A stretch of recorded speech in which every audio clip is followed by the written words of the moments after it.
The prophecy that Habakkuk the prophet received: "How long, Lord, must I call for help, but you do not listen? Or cry out to you, violence, but you do not save? Why do you make me look at injustice? Why do you tolerate wrongdoing? Destruction and violence are before me. There is strife and conflict abounds. Therefore the law is paralyzed, and justice never prevails. The wicked hem in the righteous, so that justice is perverted. Look at the nations and watch and be utterly amazed. For I am going to do something in your days that you would not believe, even if you were told. I am raising up the Babylonians, that ruthless and impetuous people who sweep across the whole earth to seize dwellings not their own. They are a feared and dreaded people. They are a law to themselves and promote their own honor. Their horses are swifter than leopards, fiercer than wolves at dusk. Their cavalry gallops headlong. Their horsemen come from afar. They fly like an eagle swooping to devour. They all come intent on violence. Their hordes advance like a desert wind and gather prisoners like sand. They mock kings and scoff at rulers. They laugh at all fortified cities. By building earthen ramps they capture them. Then they sweep past like the wind and go on guilty people, whose own strength is their God. Lord, are you not from everlasting? My God, my Holy One, you will never die. You, Lord, have appointed them to execute judgment. You, my rock, have ordained them to punish. Your eyes are too pure to look on evil. You cannot tolerate wrongdoing. Why then do you tolerate the treacherous? Why are you silent while the wicked swallow up those more righteous than themselves? You have made people like the fish in the sea, like the sea creatures that have no ruler. The wicked foe pulls all of them up with hooks. He catches them in his net. He gathers them up in his dragnet, and so he rejoices and is glad. Therefore he sacrifices to his net and burns incense to his dragnet. For by his net he lives in luxury and enjoys the choicest food. Is he to keep on emptying his net, destroying nations without mercy? I will stand at my watch and station myself on the ramparts. I will look to see what he will say to me, and what answer I am to give to this complaint. Then the Lord replied, write down the revelation and make it plain on tablets so that a herald may run with it. For the revelation awaits an appointed time. It speaks of the end and will not prove false. Though it linger, wait for it. It will certainly come and will not delay. See, the enemy is puffed up. His desires are not upright, but the righteous person will live by his faithfulness indeed. Wine betrays him. He is arrogant and never at rest, because he is as greedy as the grave and like death is never satisfied. He gathers to himself all the nations and takes captive all the peoples. Will not all of them taunt him with ridicule and scorn, saying, woe to him who piles up stolen goods and makes himself wealthy by extortion? How long must this go on? Will not your creditors suddenly arise? Will they not wake up and make you tremble? Then you will become their prey. Because you have plundered many nations, the peoples who are left will plunder you. For you have shed human blood. You have destroyed lands and cities and everyone in them. Woe to him who builds his house by unjust gain, setting his nest on high to escape the clutches of ruin.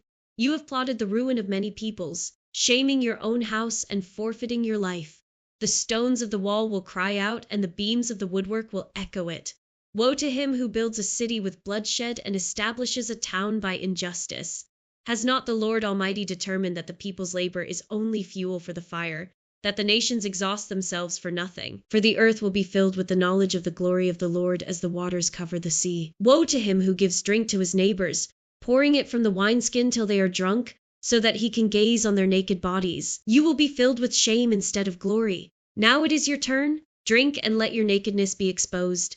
The cup from the Lord's right hand is coming around to you, and disgrace will cover your glory. The violence you have done to Lebanon will overwhelm you, and your destruction of animals will terrify you. For you have shed human blood. You have destroyed lands and cities and everyone in them. Of what value is an idol carved by a craftsman, or an image that teaches lies? For the one who makes it trusts in his own creation.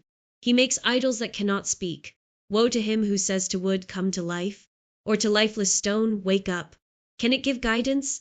It is covered with gold and silver. There is no breath in it. The Lord is in his holy temple. Let all the earth be silent before him. A prayer of Habakkuk the prophet. On Shigionoth. Lord, I have heard of your fame. I stand in awe of your deeds, Lord. Repeat them in our day, in our time make them known. In wrath remember mercy. God came from Teman, the Holy One from Mount Paran. His glory covered the heavens, and his praise filled the earth. His splendor was like the sunrise. Rays flashed from his hand, where his power was hidden. Plague went before him. Pestilence followed his steps. He stood and shook the earth. He looked and made the nations tremble.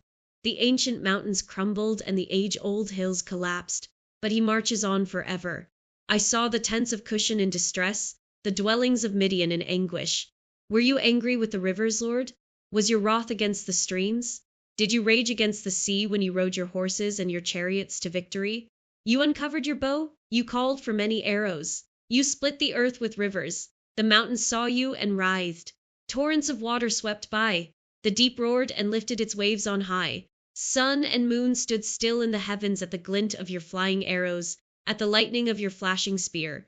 In wrath you strode through the earth, and in anger you threshed the nations. You came out to deliver your people, to save your anointed one.